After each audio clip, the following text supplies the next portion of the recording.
rich body of political and social thought prepared the way for the unification of China under the Qing and Han dynasties.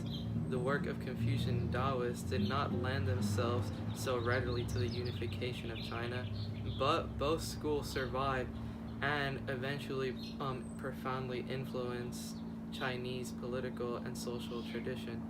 The late centuries of the Song dynasty brought political confusion to China and led eventually to the chaos associated with the period of the warring states. Rulers of the Qing and Han dynasty adopted legalist principles and imposed centralized imperial rule on all of China. The Zhai, Shang, and Zhou dynasty, a production of economics supported the complex of China. High agriculture production continued during the Qing and Han dynasty, which with agriculture so high, some certain families when it came into wealth, or some just moved up a level. With that being said, craft industries started appearing, such as forging of iron tools and weaving of silk, which later began, which would also help the agriculture later on. Okay, so the Chinese learned production techniques and they learned how to craft fine utensils in domestic. Alright, hold on, give me a sec. The Chinese learned production techniques. Start all over. Okay, 3, 2, 1. Okay, so the Chinese learned production techniques and learned how to craft fine utensils for both domestic and military uses. Things like iron pots, stoves, knives, and needles, and other tools became standard in everyday household. For the military, they crafted armor and weapons which explain their success against nomadic peoples. Also, the Chinese became experts on the manufacture of silk. The Chinese bred and fed silkworms, mulver leaves, and then unraveled their cocoons for their silk. This led to the creation of trade networks exclusively for silk, which you might know as the Silk Roads. Not only that, but the Chinese also innovated paper. The Chinese used bamboo, silk, and bones and bronze before they learned how to make paper out of textile, bark, and other plants. This made writing into an economic activity. Interestingly enough, in ancient China, three main philosophies emerged: Confucianism, Taoism, and legalism. Confucius was a financial advisor under the Han Dynasty and sought to solve the social and moral issues of society. He came to the conclusion that three main philosophies should determine morals: propriety, Li; kindness, Ren; and final purity, Zhao. Confucius believed that morals should triumph education, and that morally strong individuals should hold the higher positions in society. Taoism was based off of pacifism and not trying to solve problems deemed unsolvable or inheritable. Taoism acted as a vital counterbalance to activism, allowing the Han Dynasty to operate with less resistance. Legalism filled the gap between Confucianism and Taoism. It was only concerned with improving the state's authority, no matter how ruthless the means. Talk about China's rich artistic history. When Qin Shi Huangdi died in 210 BCE, Chinese artisans created life-size clay models of Chinese warriors, which were also called terracotta soldiers. When the tomb was first discovered in 1973, scholars found a total of 15,000 sculptures that surrounded his tomb that also contained many rare and expensive goods. Qin Shi Huangdi's tomb was rigged with traps if any intruders tried to get in. Another cool fact about China's rich history during the Han times was the wealthy class had the opportunity to be buried in suits of jade plaques that were also sewn together with gold threads. It was believed that it would prevent the body from decomposing. A jade suit required 10 years worth of work. There was also during the 13th and 14th centuries, China experienced the trauma of rule by the Yuan dynasty and the nomadic Mongol warriors. Mongol overlords ignored Chinese political and cultural traditions, and they displaced Chinese bureaucrats in favor of Persian, Turkish, and other foreign administrators. Looking to the Tang and Song dynasties for inspiration, Ming emperors built a powerful imperial state and revived the civil service staff and also by Confucian scholars, they promoted Confucian thought. Rulers of the succeeding Qing dynasty were themselves Manchus of nomadic origin, but they still tried their best to proceed to express Chinese values. The Ming and Qing emperors alike, they were deeply conservative. Their principal concern was the formation and stability in a large agrarian society. So they adopted policies that favored Chinese political and cultural traditions. The state that they favored or fashioned governed China for the next millennium. 1. With the success with the Ming and Qing dynasty succeeding in their goals of restoring and maintaining traditional ways of China, the emperors promoted political and social policies. The Chinese experienced economic society changes with these partly as a result of influence from abroad. Agriculture production increased dramatically, which after introduced from new crops, foods, which rapidly increased population growth in some authority. Growth and global trade brought increased trade, manufacturing, and urban growth to China. Yeah, there you go. China's social structure and traditions have remained almost completely unchanged for hundreds of years. China still held the same patriarchal family structure used where children were expected to care for parents and boys were favored over girls due to the opportunities that they had.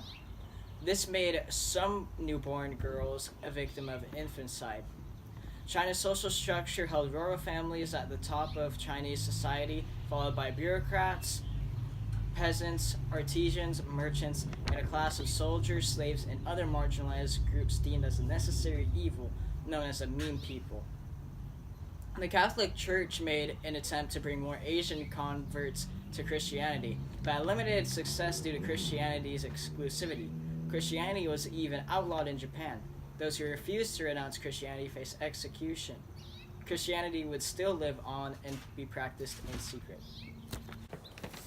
Ming and Qing courts also provided generous funding for other projects emphasizing Chinese cultural tradition. The Ming Emperor sponsored many projects like the Yongle Encyclopedian, which was a compilation of Chinese literacy. Some common work was being a literal merchant who went around and performed in local tea houses and wine shops. They also sold popular novels. Some popular novels at the time were The Romance of the Three Kingdoms and Dream of the Red Chamber. The main Of all the associations dedicated to the struggle against British rule, the most influential of them was the Indian National Congress, founded in 1885. This organization, which enlisted the support of many prominent Muslim Hindus, at first stressed collaboration with the British to bring self-rule to India. Into this turmoil stepped Mahatma Gandhi, one of the most remarkable and charismatic leaders of the 20th century. Returning to India in 1915, Gandhi became active in Indian politics. Under Gandhi's leadership, the Congress launched two mass movements, the Non-Cooperation Act of 1920 through 1922 and the Civil Disobedience Movement of 1930. During the first half of the 20th century, along seas towards Europe, China was in a state of almost continual revolutionary change. After the Great War, nationalist sentiment developed rapidly in China. The most prominent national leader at the time was Sun Yat-sen. He did not share the communist enthusiasm for a dictatorship. 1. India's economic. The railroad networks across India exported raw materials all across India, and some to Great British would be manufactured for consumer goods. British goods would be transferred to India, like clothing, which Indian people. On top of that, Indian people would have a dramatic agriculture economic with cash crops, which would be sold to European countries for them. And with that being in mind, India would not have a suitable agriculture. On top of that, on the other hand, China economic had unfair treaties with foreign countries. These treaties were from the United States and the Great British. which have established networks of foreign control over China's economic that effectively prevent economic development. Japan's involvement in the Great War boosted its economic. Japan's business profit from selling nutrients and other goods to other trading nations. This economic was short-lived, and Japan faced a series of challenges. Japan's economic experience plummets industrial production, massive layoffs with people losing their jobs, and declined trade, and financial chaos with money. 1. First of all, the Balfour Declaration was a British document that promised land in Palestine as a homeland for Jews in exchange for their help in World War I. In the 19th century, Zionism was a worldwide movement that sought to establish and develop a Jewish nation in Palestine. Since 1988, its function has been to support Israel. The Great Leap Forward, started by Mao Zedong, combined collective farms into people's communities. It failed because there was not enough initiative to work hard, and it ended after the first 2 years. This caused a cultural revolution, which was a purge to communist enemies. In preparation for the 1901 visit of Britain's Queen Elizabeth II, the people of Ghana erected huge side-by-side posters of the Queen and the leader, Nkrumah. These roadside portraits offered a stunning vision of newfound equality and distinctiveness. The gradual trend towards Indian self-rule, as in the India Act of 1935, faced challenges in the form of increased calls towards independence yet separate Muslim and Hindu states.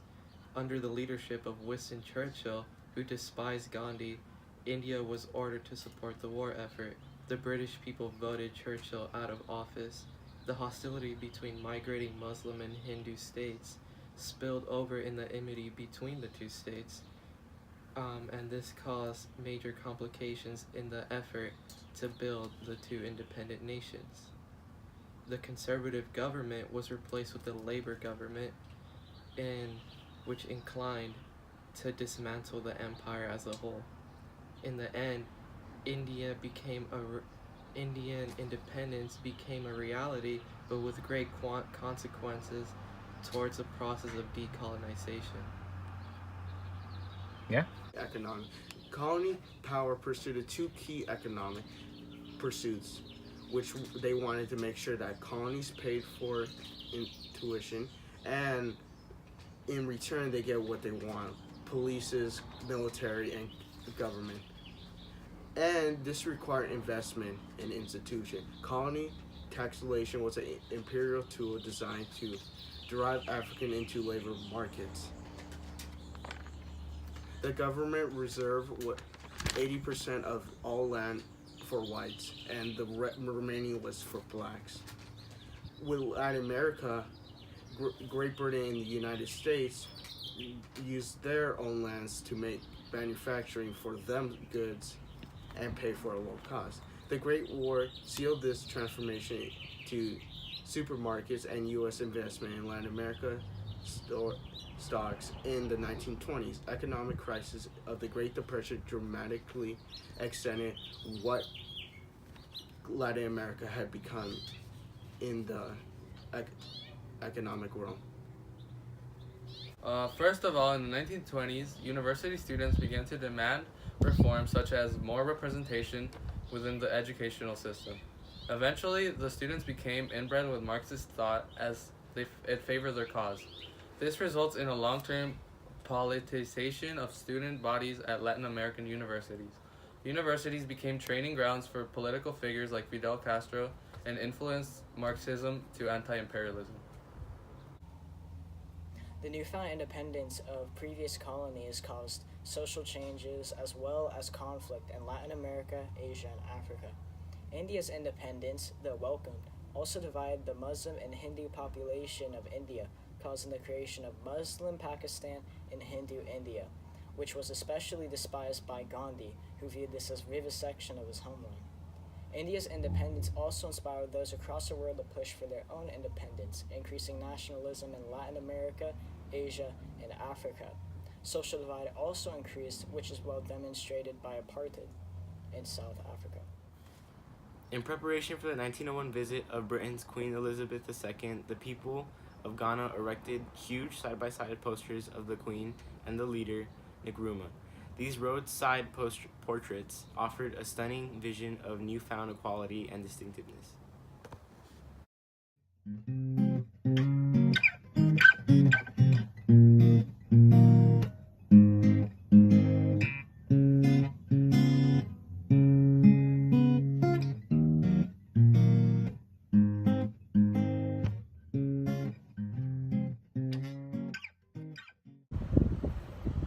What's up, Juan? Oh, hi, Jacob. So, what'd you think we got on the video? I don't know, man. I just wanted to get it over with. Yeah, to be dude. honest. Yeah. It was a real pain, wasn't it? Yeah, Yeah. it was so hard. Like, why would they give us that? Yeah. But I heard you went to third base, man. Third base. Yeah, dude. I just suck at baseball, and you know it. You thought I was talking about something else. Who are you pointing at? The little class, the little kids there. These people right here. Yeah, look at them. I mean, they look kind of funny to be quite honest. Oh, I feel nasty. So like, how do we remove them? I think you just click the red button and they all die. Oh, okay.